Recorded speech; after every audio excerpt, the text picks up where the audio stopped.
Olá, meus amores, tudo bem com vocês? Sejam bem-vindos a mais uma aula de História. Na aula de hoje nós vamos falar sobre o movimento do cangaço, ou também conhecido como banditismo social, e também vamos falar sobre um outro movimento que aconteceu nesse período lá no Ceará, que é o movimento aí de Juazeiro, né? O movimento de Padim, Padre Cícero, né? Muito conhecido aí, principalmente lá no Nordeste, essa figura do Padre Cícero, que esteve à frente desse movimento. Tá? Esses dois movimentos ainda compõem os conflitos que existirão na República Oligárquica. Então, olha só, nós já vimos a Guerra de Canudos, falamos sobre a Revolta da Vacina, falamos sobre a Revolta da Chibata, falamos, então, por último, da Guerra do Contestado.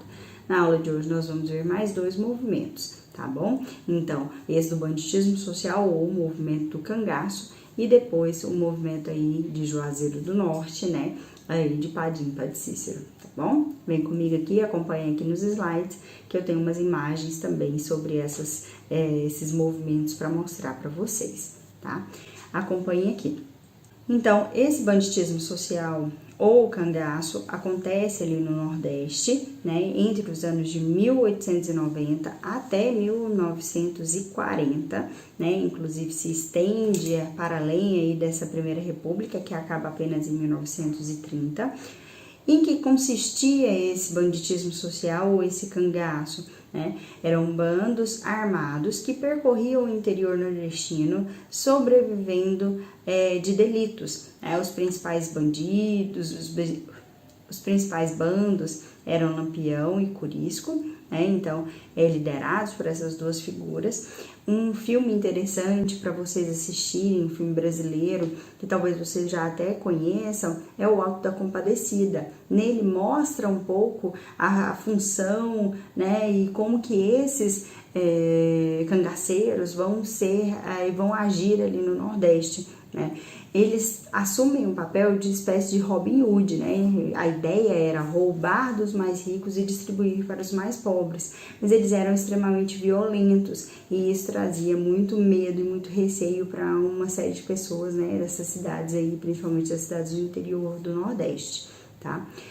As causas desse banditismo social ou cangaço, né, em geral, é a miséria crônica da população nordestina, a gente já falou sobre isso, né, esse desprezo, esse descaso do governo em relação ao Nordeste, que começa ali a partir do momento em que há esse deslocamento econômico-financeiro do Nordeste para o Sudeste do país. Isso traz essa insatisfação, aumentando a miséria da população nordestina, que sofre ainda com uma série de outros fatores, como fatores climáticos, por exemplo, a seca, né? Então, tudo isso vai influenciar aí nesses movimentos do Nordeste.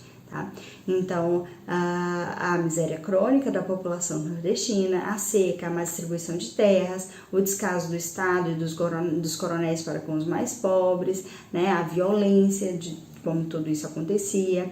Como eu disse para vocês, esse movimento do banditismo social do cangaço se equivale, né? É influenciado, digamos assim, pelo mito do Robin Hood. Não sei se vocês já assistiram também ao filme Robin Hood, se não assistiram, eu indico. É um filme muito bom, muito interessante para a gente entender aí essa noção de que roubar dos mais ricos e entregar para os mais pobres, tá? Seguindo aqui, nós temos uma imagem, inclusive aqui do Lampião, né? E aqui eu vou mostrar para vocês uma imagem quando acontece aí a repressão desse movimento do cangaço e eles obtêm a vitória sobre um dos bandos. Eles cortam as cabeças desses cangaceiros e penduram, né, e colocam aí a exposição como se fosse um prêmio, um troféu. Então aqui uma imagem, né, representando aí uma foto, na verdade, que representa esse período aí, e a vitória, né, do governo ao repreender o movimento do cangaço, tá? Os cangaceiros então foram perseguidos pela polícia volante e exterminados um a um. Eram os únicos que despertavam medo nos coronéis, justamente por não terem perspectiva de melhorar sua condição e, portanto, não precisar temer o desrespeito das leis vigentes. Então, eles não temiam esses coronéis, não temiam as leis, e isso fazia com que eles fossem aí muito temidos pela parte da população e pelos coronéis, porque eles desafiavam aí toda essa organização que existia na República Oligárquica, tá bom? Então aí, repito mais uma vez, a fotinha representando a morte, né, e a vitória do Estado perante ao combate aí desse movimento do cangaço. Seguindo aqui, nós temos a revolta do Juazeiro, né? Como eu disse para vocês, acontece ali no Ceará, no ano de 1913, e tem como líder, né, o padre Cícero, que hoje, inclusive, é uma figura, né, muito importante para a cidade. Tem uma estátua em sua homenagem ali na entrada da cidade de Juazeiro, que várias dessas pessoas ali, inclusive, consideram o padre Cícero como um santo, tá bom?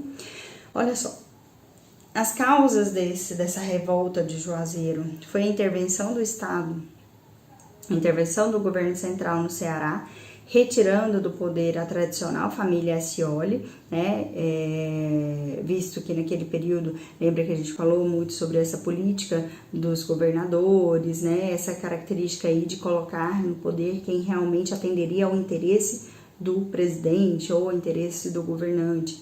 Então, essa troca, essa retirada da família Accioli do poder era visando aí um maior domínio, né, daquela região. Isso causa revolta à população que era acostumada, que gostava, que era vinculada a essa família Accioli que estava no poder já há algum tempo ali em Juazeiro. Tá? Padre Cícero então lidera um exército formado por fiéis que acabam aí recuperando o poder para essa tradicional família, né? Então, o Padre Cícero acaba se tornando a maior referência religiosa do Nordeste e, como eu disse, é até hoje uma figura muito importante, muito emblemática ali para aquela população.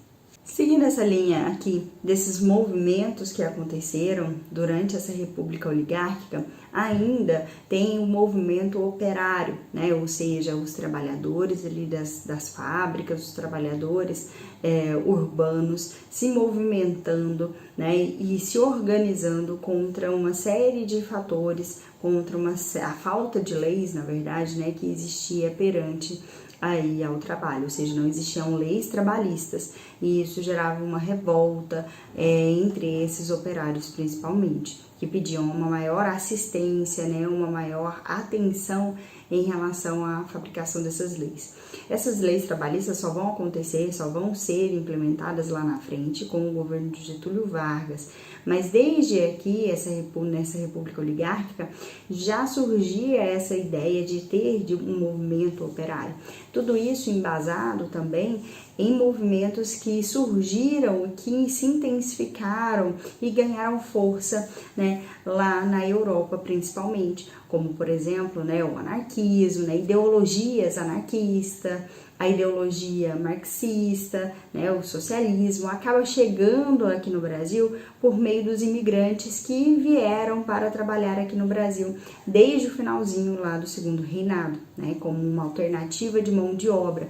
Junto com eles, então, eles trazem essas ideologias, esses pensamentos de revolta, esses pensamentos de lutas operárias, e isso traz aqui, intensifica esse movimento operário no Brasil. Olha só o que eu coloquei aqui para vocês, né?